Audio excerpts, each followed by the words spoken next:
تو جناب سالبہ بیٹھے تھے، فرمایا فلاں کو بلا کے لاؤ. جب بلانے گئے تو رستے میں عورت پہ نظر پڑی. پہلی نظر تو معاف ہے لیکن دوبارہ دیکھ بیٹھے. دوبارہ نظر پڑی تو پریشان ہو گئے. خیال آیا میں نے تو خیانت کیا اپنے نبی پاک سے. حضور نے تو منع کیا یہ کام کرنے سے.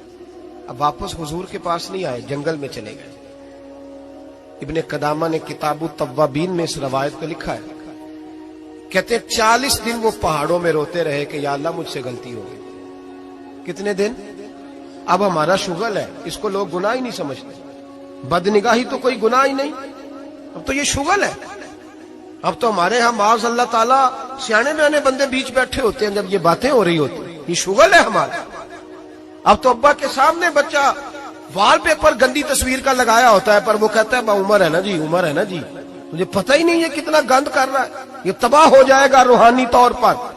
اگر یہ گند دیکھنے میں الجھ گیا تو امام شافعی کا فتویٰ ہے جس کی نظر گندی ہوتی ہے اس کا حافظہ کمزور ہوتا ہے، وہ کوئی بڑا کام نہیں کر سکتا.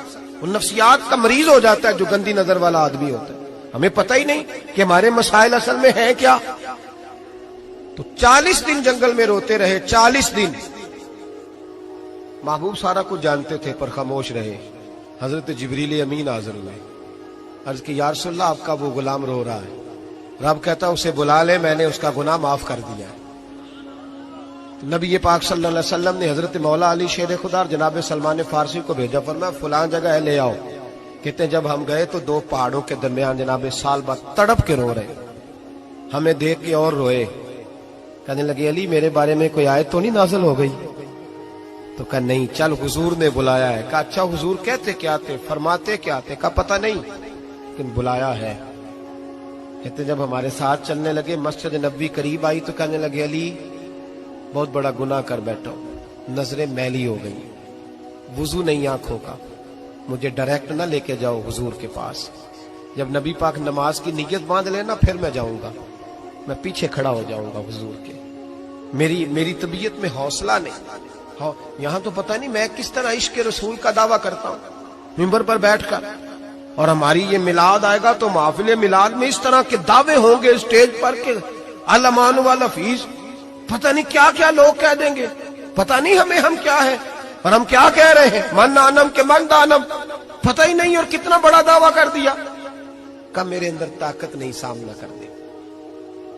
مولا علی فرماتے ہیں جب حضور نے مغرب کی نماز کی نیت باندھی تو انہوں نے بھی پیچھے نیت باندھ لی. اتفاق کی بات یہ کہ حضور نے پہلی رکعت میں سورہ انفطار پڑھنی شروع کر دی. اذا السماء انفطرت واذا الكواكب انتصرت واذا البحار فجرت. کہتے ہیں جب محبوب اس آیت پہ پہنچے نا کہ یا ایھا الانسان ما غرک بربک الکریم، اے انسان تجھے کس چیز نے دھوکے میں ڈال دیا، حالانکہ تیرا رب تو بڑا ہی کرم کرنے والا ہے، تو کس طرح کسی اور کے دھوکے میں. بربک الکریم، اور ضمیر واحد ہے، میں تفسیر پہ نہیں جاتا. کہا تیرا اپنا رب، بربک تیرا اپنا رب، تیرا رب تو بڑا کریم ہے، تو پھر بھی کہیں اور چلا گیا. جب یہ آیت سنی تو پیچھے چیخ ماری، بے ہوش ہو کے گر گئے. گھر والے گھر لے گئے. نماز مکمل ہوئی تو حضور نے فرمایا کیا ہوا؟ عرض کی حضور وہ تو رو پڑے تھے، گھر لے گئے. محبوب پیچھے گئے تو بے سدھ پڑے، تیز بخار ہو گیا. نبی کریم سرہانے بیٹھے اور ان کی گردن کو اٹھا کر سر کو گود میں رکھا، اور جب بالوں میں دستے مبارک پھیرا تو آنکھیں کھول دی اور جھٹ سے اپنا سر زمین پہ رکھ کے کہنے لگے حضور میں اس قابل نہیں کہ آپ کی گود میں میرا سارا ہے، اس قابل نہیں، بڑا مجرم. تو محبوب نے فرمایا تجھے مبارک ہو، رب نے تجھے معاف کر دیا ہے، اللہ بھی راضی ہے، میں بھی راضی ہے. اب حضور کے قدموں کے قریب آئے تو کہنے لگے حضور آپ راضی ہیں؟ کہا راضی ہوں. فرمایا پھر میرے لیے دعا کریں، اللہ اسی رضا میں مجھے قبول کر لے. بس یہ بات ہوئی تھی، انہوں نے کلمہ پڑھا تو روح پرواز کر گئی.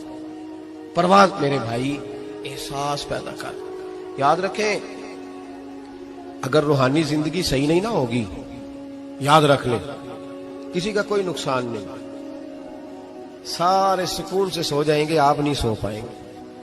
اگر آپ کے ضمیر پہ بوجھ رہیں گے نا تو سارے لوگ رمضان میں 4 قرآن پاک ختم کریں گے، آپ 10 پارے بھی نہیں پڑھ پائیں گے. اگر آپ اپنے آپ کو صحیح نہیں کریں گے، روحانی زندگی بحال نہیں ہوگی، تو یاد رکھنا بڑا اپنا آپ سارا کچھ سجا کے ظاہراً بڑے پرہیزگار بن کے بھی اپنے ضمیر کی عدالت میں فیصلہ اپنے حق میں نہیں کرا پائے. تجوریوں سے مال بھرا ہوا ہوگا لیکن گھر میں سکون نام کی چیز ڈھونڈنے سے نہیں ملے گی. اس لیے کہ الا بذکر اللہ تطمئن القلوب، اللہ کی ذات سے جڑ جانے سے دل کو سکون ہوتا ہے. کیا بہت بڑی سزا نہیں مالک کی کہ انسان سارا کچھ کرے، فارغ ٹائم ہو تو وہ ٹی وی دیکھے؟ کیا بہت بڑی سزا نہیں کہ 3 مہینے کی چھٹیاں بھی اسے ہوں لیکن وہ ایک سپارہ قرآن پاک نہ پڑھ سکے؟ وہ گپے مارنے بیٹھے تو 6 گھنٹے لگا دے اور تسبیح دی جائے تو 10 منٹ میں بس ہو جائے، درود پڑھا ہی نہ جائے. یہ سزا نہیں؟ کیا یہ کم سزا ہے کہ وہ دنیا دراز پہ گھوم آئے لیکن مسجد میں جائے تو اسے کچھ بنے؟ کیا سزا نہیں؟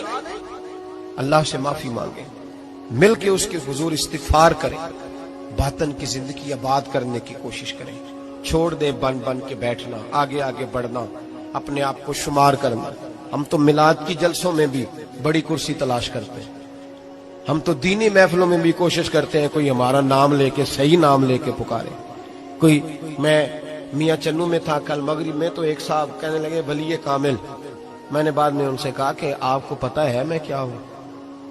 اتنا بڑا دعویٰ میرے حق میں آئندہ نہ آپ کریں، اور مت سمجھے کہ آپ تھوڑے اچھے برے جملے استعمال کریں گے تو میں خوش ہوں گا. میں جو ہوں نا، میں اس کے اندر بڑا مطمئن ہوں، میں اس سے آگے نہیں بڑھنا چاہتا. پتہ سارا ہے سردار نو کیتیاں دا، پتہ سارا ہے سردار نو کیتیاں دا، ایدہ پردہ چپایا ہی تیرا پلا ہو سی. وہ بو علی سینا سے، سنے جی سنے، بو علی سینا سے کسی نے کہا تھا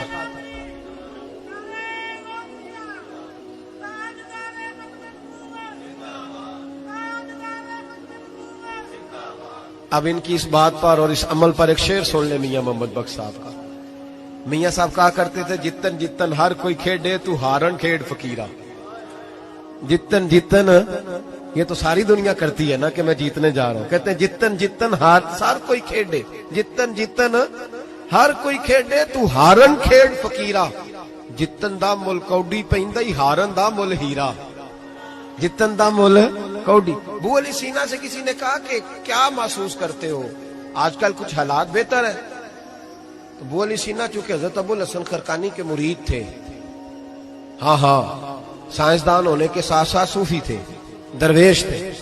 تو بو علی سینا کہنے لگے کیا کہتے ہو، حالات کس طرح کے؟ کہنے لگے مجھے اپنے گناہوں کا پتہ ہے، اتنے بڑے گناہوں کے باوجود میری پردہ دھری نہیں ہو رہی، یہ تھوڑا ہی نام ہے اللہ تعالیٰ کا، اور اسی زمین پر اس کی نافرمانی کرتا ہوں، اس نے رہنے کے لیے جگہ دی ہوئی ہے، تھوڑا احسان ہے اس کا.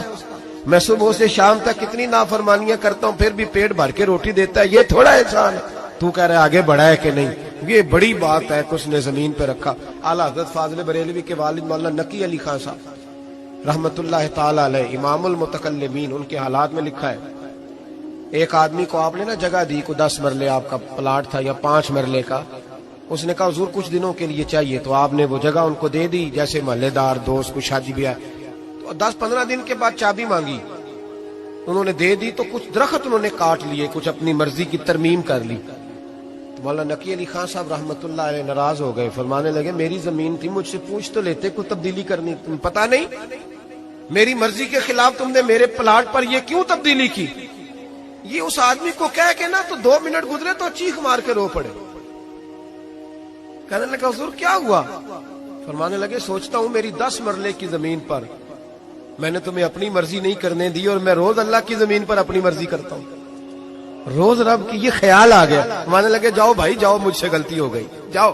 یہ سوچ جب پیدا ہوتی ہے پھر بندہ روز نکھرتا ہے، پھر روز وہ غسل کرتا ہے باطن کا، پھر روز ہر جگہ سے اسے نیا سے نیا سبق ملتا ہے. بڑا بندہ وہ نہیں ہوتا جو 20-30 کاریں لے کے چلتا ہے، بڑا وہ ہوتا ہے جو کسی اور کو بڑا سمجھتا ہے.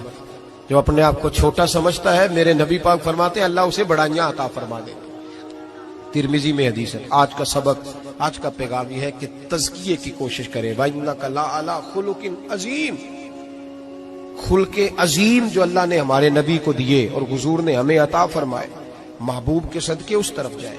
کردار میں اعلیٰ پن پیدا کر. الذی خلق الموت والحیات لیبلوکم ایکم احسن عملا.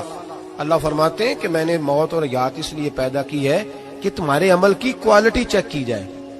انڈسٹری میں جب مال بنتا ہے نا تو اس کی کوالٹی چیک کی جاتی ہے، یہ عام ہے، یہ خام ہے، یہ وی آئی پی ہے، یہ وی آئی پی ہے۔